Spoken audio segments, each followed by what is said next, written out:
What's up, Zox fam? Now, we have a pretty massive week ahead of us in Tribe Night, and I wanted to get into something I know a lot of players are still trying to figure out how to utilize and maybe still might be struggling with, and that's tension cards. Because I think for the most part, we've come to the conclusion, well, you can't use these tension cards because it just costs too much.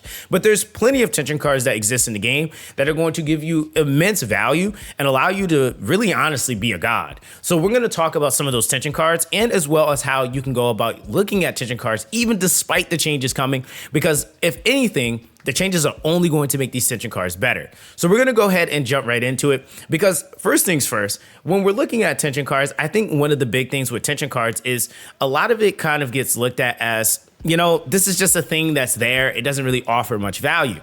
But in all actuality, tension cards actually can supplement a lot of stats, okay? And that's one of the first things I really want to just reiterate is that tension cards can literally supplement stats that you do not have or maybe might be lacking in.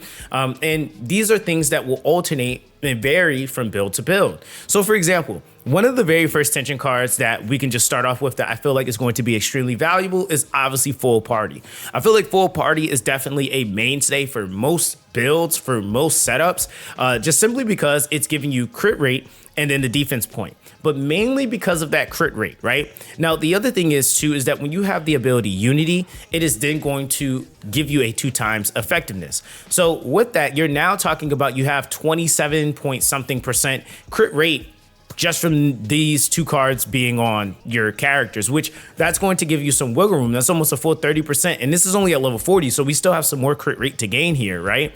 That's going to be giving you a huge filler and allowing you to only have to make up for, 70%, right? Now, the other thing that's really nice is that you can then get more crit rate from utilizing certain characters. There's other cards that give you crit rate. You can obviously get crit rate on your substats. There's a lot of different ways that you can then filler or filter that said stat, right? Now, from there, once you have it at a respectable amount, then you can then start filtering and looking for other stat values, right? Now, the other thing is, too, is that defense point is always just nice because that's just going to help you out with survivability. But then for a lot of you guys that are using characters like Roku, this is actually going to be giving him a super edge because keep in mind his rage stacks scale off of defense. So there's a lot of value that kind of gives a lot of the more casuals or just some of the earlier game players a lot more value on both sides. And then even later on, even if you're not really caring too much about the defense point, you're still getting the crit rate value doubled. And this is a phase 1 card. So a 3-star phase 1 card, extremely valuable. And this is one of the very first cards that we get.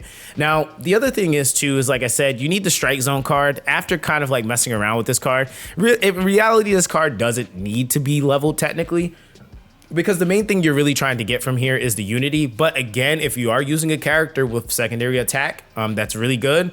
Like me, for example, I did level this because obviously I'm using Miyu. So she gets a ton of value from a card like that because she likes to spam her secondary attack. And I mean, to be honest, a lot of characters do.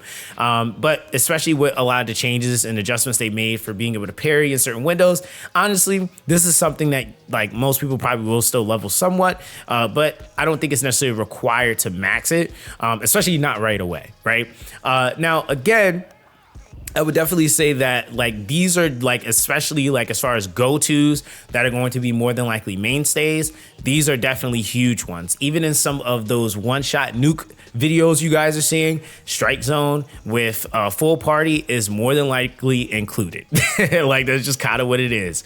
And of course, there's always variations, but that's definitely a huge part of the setup for a lot of those builds, right? Now, the other card that I will say, and this is definitely something that I'm even personally starting to actually wean myself off of, I actually did take this card out of my main, party, is actually Ferocity. I feel like Ferocity, though, is a very good card simply because it does grant you the extra revive, okay? The revive here is definitely something that is going to help you with getting through and progressing through a lot of content, especially if you're not that great, okay? And that's okay, right? Because everybody's skill level is different. So Ferocity is definitely a card that's going to help you with filtering out I can get through this phase maybe and then die, and then I could come back and then still complete something. Whereas like once you learn, like for example, I'd say like Solitaire, for example, I actually finally mastered the parry window for the one shot. So now that I've mastered that, I don't necessarily feel like I need the extra res, because that was actually the entire point of the res, was so that I could get through that phase, maybe have a chance to clean up the fight. But now that I'm able to stop that every single time, that, for example, is the reason why I'm not really using it. Now, granted, you do get the increased crit damage multiplier, which is nice. But again, I will say I rather put something else in that slot. And we can always make up for that crit damage multiplier. I think a lot of my build on my units, especially my DPS, has a lot of crit damage multiplier. So yeah, it's like I can have that with the revive, or I can try to go for something else that I feel like is going to be, you know, basically extremely valuable to scaling my unit. But again, definitely a huge card. I will 100% like live behind, and I'm not gonna say die behind, but I'll live behind the pushing of this card for like any point in the game, especially if you're not that great or you're struggling in an area, right? Now, the other card that I definitely will say is pretty huge, and this is more so if you were able to get the battle pass, is going to be the Game Starts Now. I think there is a replacement card for this card. I just don't have it, and I forgot the name of it, but I think it is in the standard gacha. Very similar effect. So yes, there is an alternative to this card, but if you do have this card, this is definitely a huge card. A lot of players are using this just simply because when you basically execute a chain skill, the next character executing a chain skill will recover a certain percentage of their max HP. The cool thing is that this does cost 25, right? There are ways to kind of filter costs out as well. There's a character I'm going to have a video coming up about because he just does it so well. E.g. cough, cough. But we'll dive a little bit deeper into that. But yes, the other thing with this card too is that for the character receiving HP recovery effect, increase their support point by X amount for 15 seconds. So you have a pretty good window as well. 15 seconds is a fairly long window comparatively to a lot of other things, which is around like 5 to 10 seconds. 15 seconds gives you a good amount of breathing room. And the other thing is too, is that this is a card that only will proc off of chain skills. So you will have to be a little bit mindful of the cost because yeah, it can cost you a little bit. But nonetheless, the effect itself is definitely a good trade-off, especially if you're not necessarily utilizing a healer and you still want some of that support value, which again, that support is going to be increasing said values of damage when you're chaining. So these are things that are really important to note because a lot of people still are wondering what support point even is. But yeah, it basically says when executing a chain skill, increase the power of the next chain skill executed, right? Very, very important to note. Now, another card that I've actually been testing out that I've become quite fond of, and I feel like a lot of players are going to easily get the scaling from this, is actually going to be the Gem of Flames. The Gem of Flames is actually pretty huge in my opinion because the Gem of Flames actually is basically when a party member other than the operating character takes damage, increase the operating character's attack point by X amount. Now, I have mine at level 40. I get a 52.71% attack increase for 10 seconds. Now, a lot of people were saying, oh, you know, you wouldn't do this with attack or you wouldn't do that. It would all need to be on your gear. Trust me, this card activates so much to the point that even like, I would say like, depending on what build you're doing, you might obviously have to change because again, the thing is this has a 10-second window on it. And then the other thing is too, is that a 52% increase, like for example, if I have about like say 700 attack, that could easily take me to 1,000 attack, right? For example, right? So an extra 300 to 400 more attack is pretty massive. So this means that you could technically, even if you're trying to work your way up to getting certain gear values, you could be working your way up to that and you have a card that's able to filter out some of that lack of stat or help you gain more stat so that you're at a higher base value. Now, this of course is one of those things that just kind of varies based off of what you're doing.